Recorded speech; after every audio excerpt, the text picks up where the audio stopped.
Perform a home science experiment in a handful of minutes. First, clip the funnies from the daily paper. Using tape, apply them to your monitor. Ladies and gentlemen, the future. Webcomics. They've been around for a while now, and yet still, most people are only tangentially aware of them. I think this is a real shame, so in this week's episode, we're going to take a handful of minutes to review the medium. Now, I know that with everything being all Web 2.0, 3.0, 3CPO these days, it always seems like there's something new that you have to try and keep up with. But unlike some way of keeping track of funny articles about panda semen, webcomics aren't some bullshit application that you and your friends will play with for 3 weeks and then put down again after having filled out yet another profile, which will of course not be used for marketing purposes. Webcomics have been around for over 10 years, and they're here to stay.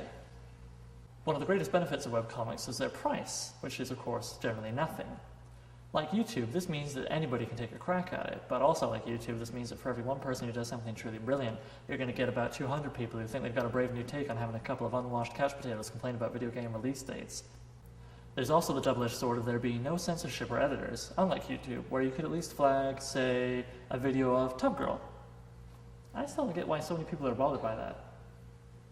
So yes, this general lack of constraints means that you're going to be tripping over a lot of comics where the punchline is that the author likes big tits, or maybe you'll run into the web equivalent of bland newspaper funnies.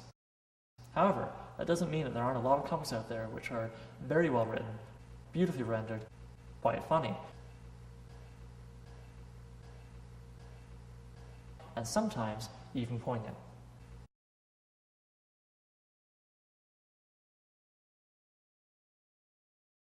But the sheer volume of content often overwhelms readers who are new to the medium, and older webcomics can have an archive that's so full of previous updates that it's more intimidating than that guy who had his penis surgically replaced with that of a narwhal. The creators, however, are generally much more approachable and accessible. Aside from the usual avenues such as emails and stalking, a lot of webcomic creators put up news posts whenever they do an update of their comic. When handled well, these can be not unlike a pleasant conversation with them. But they're not always handled well, unfortunately. Sometimes you get guys like the fellow who does Joe Loves Crappy Movies, who explain the joke, or the thought process that led up to it, which can generally come across something like this.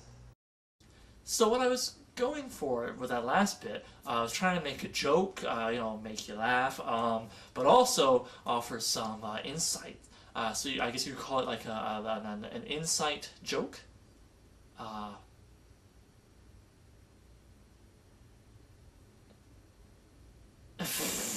I hope you like it. I really hope you like it. Just click on my PayPal button. Please click on my PayPal button. Oh god. This kind of thing works much better when you look at the art, such as the videos posted up by Meredith Gran over at her New York hipster spoof comic Octopus Pie. See, drawing and using Photoshop are things that you can learn from by watching. Reading about how someone got a little gassy and then had an argument with their wife, and this led to a comic where they had a comedic gender difference, really just teaches you that you could have spent your time reading something of more value. One of the dangers of getting heavily invested in some webcomics, however, is the rude awakening that will be provided when you realize the disparity between the way the webcomic creator's avatar appears and the way they themselves appear. Some creators aren't so bad about this. R. Stevens of Diesel Sweeties is pretty honest. But I gotta tell you, for me the day the music died when I realized the kinds of fucking liberties that Ryan Olsen taking over Dinosaur Comics. But whatever the webcomic creator looks like, what they're putting out is free and available 24 hours a day. That's some pretty good options when it comes to entertainment. So I'd say take a lunch hour during your work week and find a few webcomics that you like. Now, as a pseudo-member of the media, I don't think I'd be doing my duty unless I was to try and make some sort of asinine prediction about the future of the medium using all the precognitive powers given to me as a man who found his way in front of a camera. Webcomics, where are they going to be? Well, I think they're only going to get more and more popular, bigger and more powerful, spiraling out of control into an orgy of violence and destruction, the likes of which we've never seen, crushing all that came before them, not just other mediums like film and television, but every single trace of pre-webcomic civilization. We really should stop this. Oh god. I think it might already be too late. Run! Save yourselves! Put some money into my PayPal account. Then save yourselves. Then put some money into my PayPal account.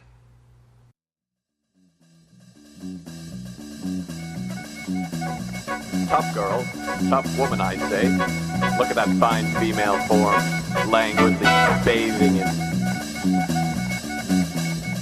My God, that's not chocolate pudding.